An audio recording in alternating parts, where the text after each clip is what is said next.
Cab পাবনার সাপ্তাহিক মতবিনিময় সভা অনুষ্ঠিত। পাবনা থেকে আমাদের প্রতিনিধি হৃদয় হোসেন নীরবের পাঠানো তথ্যচিত্রে ডেস্ক রিপোর্ট।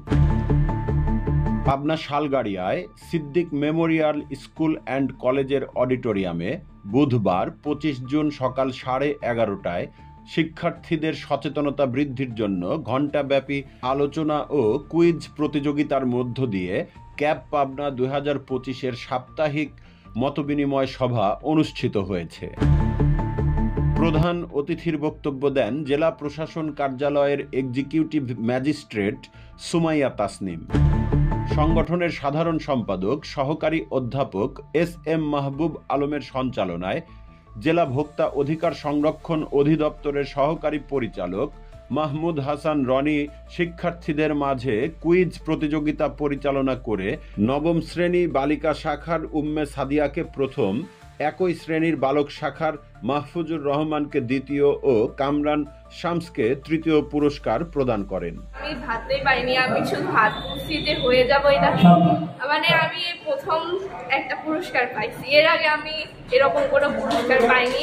এটা আমার জন্য অনেক বেশি আনন্দের একটা বিষয়। এটা পারবো, এটা আমার মনে আত্মবিশ্বাস ছিল। হয়তো আল্লাহ আমার এই আত্মবিশ্বাসের জন্যই আল্লাহ আমাকে এই দ্বিতীয় পুরস্কারটি অর্জন করতে সাহায্য করেছে। ধন্যবাদ। সবার মধ্যে লিফলেটটি পড়ে এবং স্যারের কথা শুনে প্রশ্নগুলোর উত্তর দেওয়ার চেষ্টা করেছি। সবার মধ্যে আল্লাহ হয়তো আমার ভাগ্যে রেখেছিল দ্বিতীয় পুরস্কারটি, তাই খুশি হয়েছে। বিদ্যালয়ের অধ্যক্ষ কে.এম. মোবারক হোসেনের সভাপতিত্বে বিশেষ অতিথির বক্তব্য দেন জেলা সিনিয়র তথ্য অফিসার সামিউল আলম ও জেলা জাতীয়তাবাদী মহিলা দলের সভানেত্রী পূর্ণিমা ইসলাম।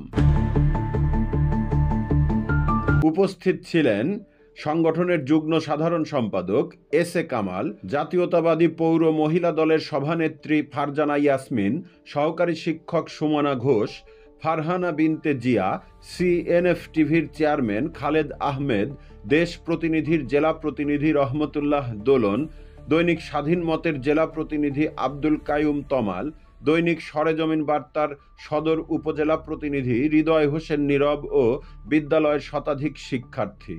উল্লেখ্য, পবিত্র ঈদুল আজহার ছুটির কারণে গত সপ্তাহের অনুষ্ঠানটি বাদ পড়েছে। সিএনএফ-টিভি।